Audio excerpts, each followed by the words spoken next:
meditation. So many expansive and dynamic definitions. I don't really have, obviously, the time to tell, to share all of them because I don't know them all either. But I'll tell you one definition that never resonated with me, and that was to clear your mind.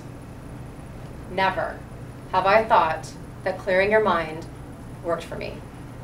You say to clear your mind, what's the first thing that you kind of do?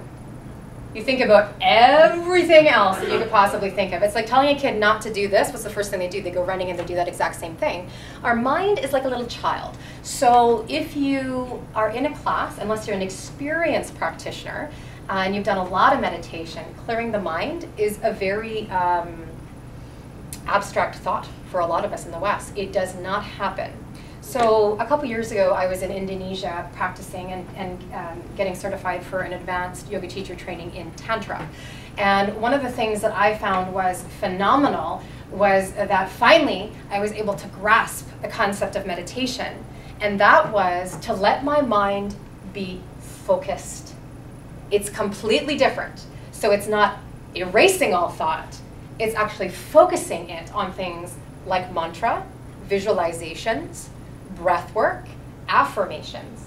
So you trick your mind, if you will. So you take this little like crazy thing and you trick it into believing it's got something to hang on to focus on. And once you get that, it's like, oh, all else disappears. If you've got one thing that you're focusing on, nothing else matters. Now that still is a very interesting technique to work through. I actually thought that I had signed up truthfully for a month-long vinyasa retreat, and that was not the case. So when I found out it was Tantra, I actually wanted to go running and screaming from this yoga shala that we were in. I thought, dear God, I cannot do this for a whole month. Shoot me now. But it was one of the best things that I ever did, was to take my mind and to calm it down. And now adding that into my vinyasa style has been a true blessing. It's like moving meditation now, as opposed to just constantly going. And I know that some of you are going, okay, so which constitution should do meditation? Which constitution shouldn't do meditation? Too bad, yes. Everybody has to do meditation, right? It's so good for all of us. We don't get out of it. It's important that everyone takes an opportunity to do that. So in yoga philosophy, they talk about the mind being like a monkey. You may have heard that analogy before. So I'm curious if any of you have actually had an encounter with a monkey? Okay.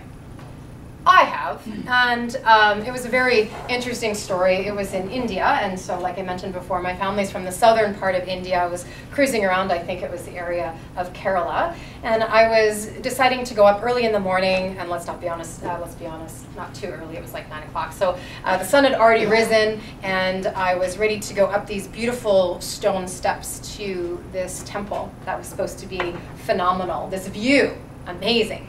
So I hike up, and I got very little, because they tell you monkeys are everywhere.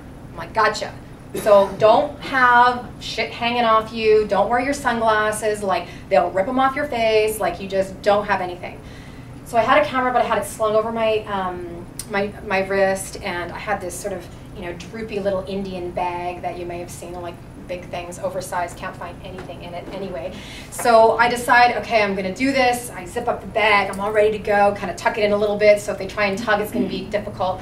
I get up, I see the sights, it's like honestly ridiculous, right? Just beautiful. The sun is up in different ways. You can see it through the trees and mountains. I mean, it's gorgeous.